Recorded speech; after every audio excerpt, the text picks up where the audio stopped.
નર કરે એસી કરણી તો નરકા નારાયણ. એ જ આપણે પ્રયત્ન કરવાનો. આપણે સુખી છીએ, દુઃખી છીએ, આપણને ગમે ને એને આપણે સુખ માનીએ અને નથી ગમતું એને દુઃખ માનીએ.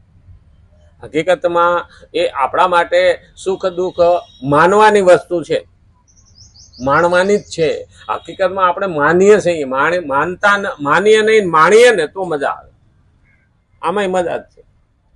કોઈ પણ વસ્તુ આવે આમાં મજા, કારણ કે જે દાડો ભગવાને દીધો ને એ આપણા માટે સારો. બાકી કોઈ દાડામાં આપણે પેલું માનવાનું નહીં. અને કોઈ દુઃખી ના કરી શકે. આપણે માનીએ તો દુઃખ છે, ન માનીએ તો. તુકારામને તે દિવસે હું વાત કરતો હતો કે ટકો કરીને ચૂનો લગાડીને કે ઘડા ઉપર ફેરવા, એની પત્નીને દુઃખ લાગ્યું. દુઃખી થઈ ગયા કે આપણે ગામ મૂકીને વયા થાય કે અહીં નો રેવાય, આ ગામમાં છે, તમને આવી રીતની કે પરિસ્થિતિ કરી. તુકારામ કે કઈ વાંધો નહીં, હાલ ઘરમાં કે. પણ જો તો ખરા કે માથે ટકો કર્યો તો કોમી વાળ કપાવાના હતા, રૂપિયા નહોતા, મફતમાં કાપી દીધા, તને હું વાંધો. અરે પણ કે ચૂનો લગાડ્યો તો કેવા ડાયા, મને ખોળો ન થાય ને કે, એટલે એની મારું ધ્યાન રાખ્યું, ચૂનો લગાડી દીધો કે એટલે ખોળો ન થાય. અરે પણ કે રીંગણાનો હાર પહેરાયો, કે રીંગણા આપણે હમણાં શાકનો ખર્ચો મીટ્યો. હા, એક દી ટુકડા કરશું, એક દી ભડથું કરશું, એક દી આખા રીંગણા કરશું, કે મજા કે અઠવાડિયું હાલ છે કે. અરે ગધેડે બેહાડ્યા કે મારા લગ્નમાં રૂપિયા નહોતા ને એટલે કે ઘોડું નહોતો લાવ્યો, કે આ ગધાડું ખરું કે આડું ભાગે તો ઉતરવા તો ભાવે. અરે પણ કે ડબ્બા વગાડ્યા હતા વાહે, તો કે તે દી ઢોલ નહોતા, તો ઢોલનો અવાજ બહુ વાઘો ન થાય, ડબ્બાનો અવાજ તો આખા ગામમાં થતો હતો. એટલે કે ફૂલેકું ફેરવું મફતમાં, એમાં શું વાંધો, કે આપણે ખોટું ન લગાડે. હવે એને ઓલા લોકો ક્યાંથી દુઃખી કરી શકે, અને આપણે તો કોક છે જ આવકાર ન દે ને તો દુઃખી થઈ જાય. અરે મારો તો કોઈ ભાવ પૂછ્યો, આ દુઃખ આપણે ઊભા કર્યા, મનના કારણો છે, સુખ અને દુઃખ. સંસાર સેવાને માટે જ છે આ ક્ષેત્ર, સંસાર સેવાને માટે જ છે આ દેહ. સંસારમાં સાધકે સેવા જ કરવાની છે. સેવા કરવામાં સૌથી પહેલા સાધકનો એ ભાવ થવો જોઈએ કે મારા દ્વારા કોઈનું કિંચિત માત્ર પણ અહિત ન થઈ જાય. આ પેલું ધ્યાન રાખવાનું, કોઈ પણનું અહિત થઈ જાય નહીં. એટલે તો આપણે શ્લોક બોલીએ ને, વિહિતમ અવિહિતમ. વિહિત એટલે જાણતા અને અવિહિત એટલે અજાણતા. આપણાથી કોઈ પાપ ન થઈ જાય એટલે સાંજે હુતી વખતે ભગવાન પાસે આપણે પ્રાર્થના કરીએ, પ્રભુ તારે ખોડે સુઈ તો જાઉં છું, પણ મારાથી જાણતા અજાણતા કોઈ પાપ થયું હોય તો એને ક્ષમા કર. પણ ઘણી વખત આપણે છે આપણા અહંકારમાં આ બધું ભૂલી જતા હોય. એ તો થવાનું જ છે ના. આપણા વડવાઓ પેલા ભલે અભણ હતા પણ બહુ ડાયા હતા. ખેતરમાં ખેતી કરતા ને તો રખ પાંચમને દિવસે એ લોકો ઉપવાસ કરતા, પુણ્યદાન કરતા કે અમારાથી જાણતા અજાણતા કોઈ કે હાથી હાંકતા જીવનું નાશ થયો હોય, પાપ લાગ્યું હોય તો પ્રભુ માફ કરજે. બેનો ચૂલે રાંધતા એટલે એ પણ હવે તો આપણે એને હામા પાયસમ કહીએ છીએ, પેલા ઋષિ પંચમી કહેતા. એ રહેતા અને પુણ્યદાન કરતા. શું કરવા કે મેં ચૂલામાં લાકડા નાખ્યા, એમાં કોઈ જીવજંતુ મર્યા હોય ને તો ભગવાન અમને માફ કરજે. બહુ મહત્વનું એની પાછળ તત્વજ્ઞાન છે. પણ હવે તો પાયસમ ક્યારે આવીને વહી ગઈ એ ખબર નથી. આવતીકાલે તો ભીમી ગેરેજ છે ને, હા આવતીકાલે ભીમી ગેરેજ. આપણે તો ભીમ જેવું તો ન કરી શકીએ તો કાંઈ નહીં, આપણા જેવું કરીએ એટલે બહુ થઈ. હા, ભીમે તો પાણી નહોતું પીધું. આ ઉનાળામાં આપણાથી રહેવાય? હા, એને રવાડે ચડવા જાય, લાંબા વાહે ટૂંકો જાય, મરે નહીં તો માંદો થાય. એટલે આપણાથી થાય એવું કરાય, તાકાત હોય એવું કરાય. પણ આવતીકાલથી પાછા 10 વાગે આપણે બેહવાના થયું.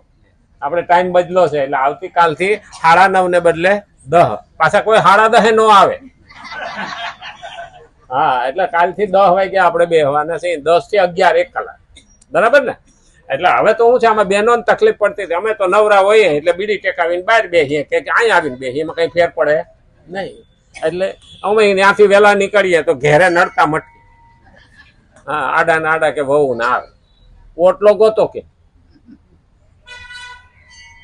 પણ આપણે કાલ 10 થી 11 હવે શું છે, તાપ ઓછો થઈ ગયો અને વાદળા થવા માંડ્યા. ભગવાને આપણી માં છત્રી રાખી છે એટલે વાંધો નહીં, છાંય હાલશે. અને થોડા જાતી તકલીફ પડે તો સહન કરી લેવાય. તપ તો એમનેમ તો થતું નથી એર કન્ડિશનમાં બેસીને. હા, અને એટલે જ કીધું છે દુઃખી પ્રાણીઓને જોઈને દુઃખી થઈ જવું અને સુખી પ્રાણીઓને જોઈને સુખી થઈ જવું. કારણ કે સંસારમાં કેટલાક પ્રાણીઓ દુઃખી રહે. હવે દુઃખીને જોઈને દુઃખી થાય ને તો આપણું હૃદય દ્રવેલું કહેવાય, અંદર ભાવ છે અને દયા આવે આપણને તરત. દયા ધર્મ કા મૂલ હે, પાપ મૂલ અભિમાન. તુલસી દયા ન છાંડીએ, જબ લગ ઘટ મેં પ્રાણ. દયા તો દરેકમાં હોવી જોઈએ. કોઈને દુઃખી જોઈને આપણા તરત દુઃખી થઈ જવું જોઈએ. આ ભાવ છે, અને આ ભાવ નિર્માણ થાય ને એટલે આ ભગવાનનો ગુણ છે. જોકે ભગવાનનો ગુણ તો કરુણા છે. કરુણા અને દયામાં થોડો ફરક છે. કરુણાનો સાગર કહીએ છીએ ભગવાનને, કારણ કે કરુણા ક્યારે બને? દયા, આપણે રોડ માથે જતા હોઈએ અને કોઈ જનાવરનું એક્સિડન્ટ થયું હોય, તડફડતું હોય, તો આપણને દયા આવે. કાં તો આપણે એની માથે પાણીની ડોલ ભરીને નાખીએ. અને કોઈ માણસને દયા આવ્યા પછી એ પ્રાણીને પશુ હોસ્પિટલમાં દાખલ કરીને એની સારવાર કરાવે તો એ સત્કર્મ થયું. એટલે સત્કર્મ અને દયા આ બે ભેગા થાય ને એને શું કહેવાય? કરુણા.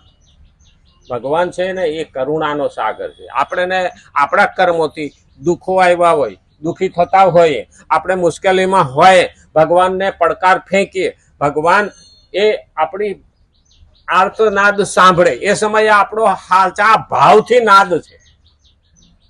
જો તો જયારે મુશ્કેલીમાં હોય ને ઇમરજન્સી આવી હોય ને ત્યારે અંદરથી જે ભાવ નીકળે ને ભગવાન સાંભળે. અને ત્યારે કોઈને કોઈને મારફત ભગવાન આપણી પાસે મદદ મોકલે ને ત્યારે માની લેવાનું કે આ મારા પ્રભુનો મોકલેલો છે. આને કહેવાય કરુણાનો સાગર. અને એટલે જ કીધું છે જોઈને કોઈને પ્રાણીઓને જોઈને દુઃખી થઈ જવું અને સુખી પ્રાણીઓને જોઈને સુખી થઈ જવું. આજે આપણે એનાથી ઊંધું કરીએ. કોઈને સુખી જોઈને આપણે દુઃખી થઈ. કોઈને દુઃખી થઈને આપણે દુઃખી નથી થતા. આપણે કોકને દુઃખી જોઈને જ રાજી થાય. હા, ઘણાને એવું લાગે કે નાના કાંઈ અમે એવું નહીં. કારણ હા, ઓલાને જયારે તકલીફ આવે ને એટલે કે મારું બેટો ફૂલે, ચકલી ફૂલે કે સડી થઈ. હા, તે ટાઢો થઈને બેઠો. એનો મતલબ શું થયો કે આપણે રાજી થયા. એને દુઃખ આવ્યું એટલે આપણે રાજી થયા ને. ચકલી ફૂલે કે સડી હતી, ટાઢો થઈ ગયો, આ મતલબ છે. પણ કોઈ સુખી થાય અને સુખી થવું.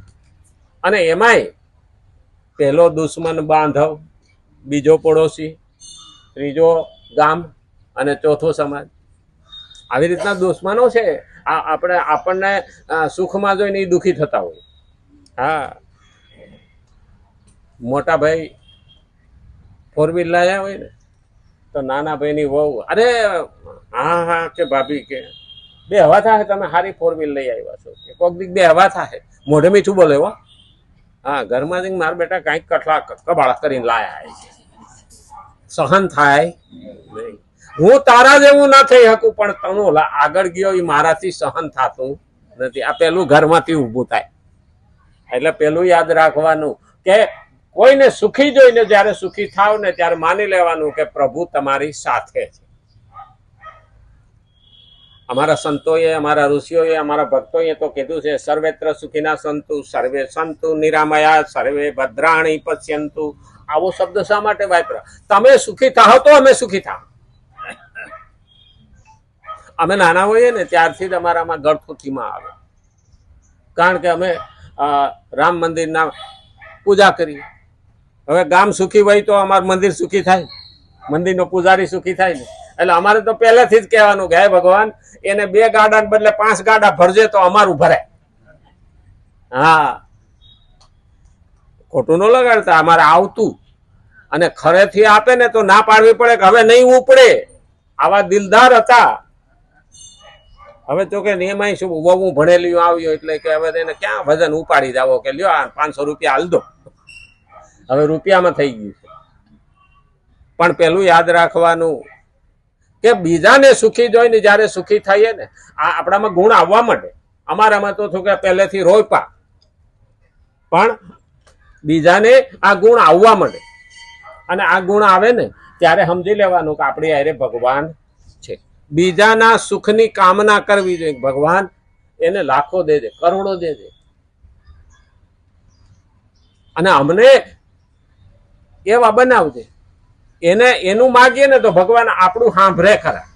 પછી આપણે આપણું માગીએ ને તો ડખો. કારણ બીજાની ઈર્ષા કરવાને, બીજાના સુખમાં આપણે ઈર્ષા કરવાથી આપણું ખરાબ થાય. એટલે અહીં કહે છે બીજાના સુખે સુખી અને બીજાના દુઃખે દુઃખી થવું.